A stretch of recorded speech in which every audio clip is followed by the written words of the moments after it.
السلام عليكم ورحمة الله تعالى وبركاته. فيديو جديد نتمنى أنه ينال الإعجاب ديالكم. غنشارك معكم هاد السلطة هادي اللي فيها بزاف ديال المكونات اللي زوينين بزاف وغيعجبوكم وغديين صحيين.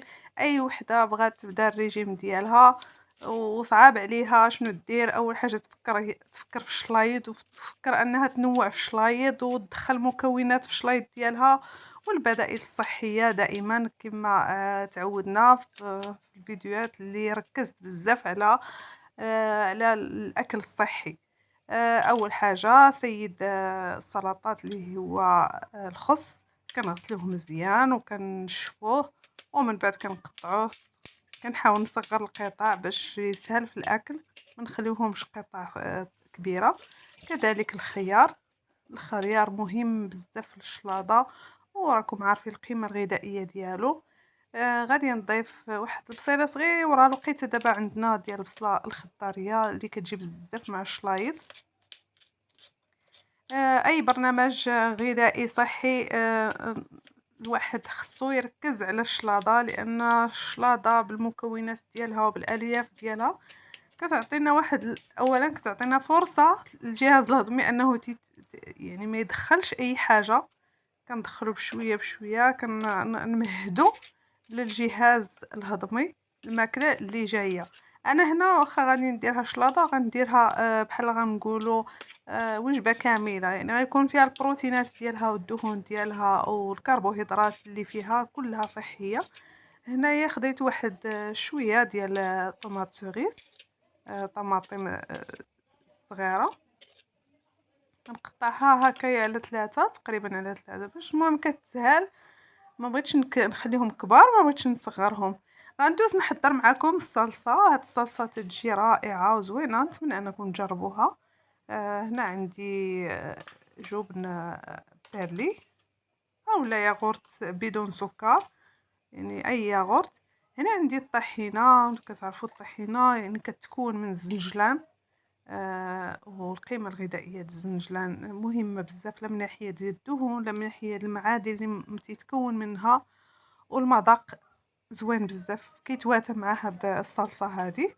بطبيعة الحال ما نساوش ديما الحامض، واحد العصرة ديال الحامض، تقريبا واحد 2 معالق ديال الحامض. وعينكم ميزانكم، يعني كل واحد كيفاش يعني كيبغي يكون المذاق، واش غالب عليه الحموضة ولا بركة. هنايا غادي نديرو هاد السلطة، يعني هاد التحدي ديال صالي اي سكري، يعني المالح وحلو، يعني غندخلو شي شويه د الحلاوه على الشلاضه ديالنا. غادي ندير تقريبا واحد 2 معالق ديال العسل الطبيعي، والتوابل من اختياركم. انا هنا غنركز على الملح والابزار فقط، ما غاديش نضيف شي مكونات يعني كبيره بزاف ولا كثيره، ما باش يبقى عندي المذاق ماشي مجهد. هنايا درت الملحه ديال الهيمالايا. المهم كتبقى يعني كل واحد والموقف ديالو من الملح الهيمالايا. كاين اللي كيقول لك راه ما منه حتى فائده، كاين اللي كيقول لك عنده الفائده، كيقول لك ملح البحري مزيان، كاين اللي يقول لك الملح من البلاصه د المقالع ديالو، يعني طبيعي غير مكرر، نتجنبوا الملح المكرر. المهم تيبقى الواحد يبحث شي شويه في هذا الموضوع، وكل ما قرب الحاجه اللي هي صحيه وما تضروش وكتبقى الملحه. الناس اللي ما خصهمش الملحه ينقصوا من الملحه، اللي عندهم مشاكل بالنسبه لهذا الصوديوم يعني خصهم ينقصوا، ولا عندهم مشكل ديال الضغط. المهم هذه هي الصلصه ديالي، نتمنى انها تعجبكم. هاد لاستيوس هذه اللي غادي نضيف لهاد الشلاضه ديالي هي ديال الكبده اللي قبل ما نستعملها سلقتها ودرت فيها الملحه، سلقتها بالملحه وشويه ديال الثومه، ودرت شويه د ازير، العشبه ديال ازير سلقتها به. وهذا اختياري، نقدروا نديرو نسلقوها بورق سيدنا موسى. كنحيدوا لها ديك المذاق، الزفر ديالها. هنا فاش كتسلق تنزولوا هادشي وكندخلوا شويه د الملحه باش كتجي المذاق ديالها زوين. هي غنديرها في الشلاضه ديالي. كذلك غادي نضيف مكونين اخرين غنضيفهم، اللي هما الجبن والكينوا والتوت البري. الكينوا كالعادة سبق لي في فيديوهات اخرين طريقة يعني الطهي ديالها طريقة سهلة جدا تقريبا بحال الرز، فقط كنحاولوا نغسلوها بزاف، نحيدوا لها نغسلوها ونشلوها ونعاودوها عاد كنديروها تسلق حتى كتوجد معنا بهذا الشكل. ملي وجدات صفيتها وضفتها للطبق ديالي ديال الشلاضه. هنا عندي هذا التوت ديال الشجر البري ديالنا، ماشي التوت ديال المغرب. المهم هذا منتوج محلي. نقدروا نديروا اي الرمان، نقدروا نديروا التوت، نقدروا نديروا اي فاكهه.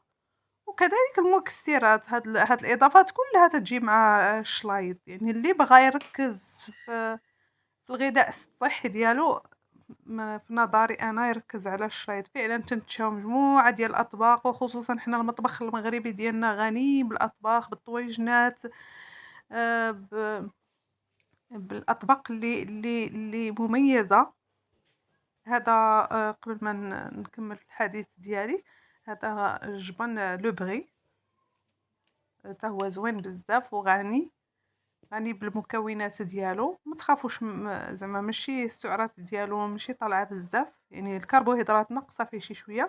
وهذه الصلصه ديالي غندير شي شويه من الفوق. نقدروا نديروا الفينيغريت يعني كصلصه، ونخليو الصلصه ديال الطحينه مرافقه لهذا الطبق. هذا انا فقط يعني بغيت نشارك معكم هذا الطبق ديال اليوم كاقتراح من المقترحات الصحيه، وفي سلسله ديال الشلاضات ان شاء الله. غيكون المزيد من بحال هاد النوع ديال الأطباق. وسبق لي شاركت معكم سلطات يعني بشكل مختلف. نتمنى أنها تنال الإعجاب ديالكم. دمتم في رعاية الله، وإلى فيديو مقبل إن شاء الله.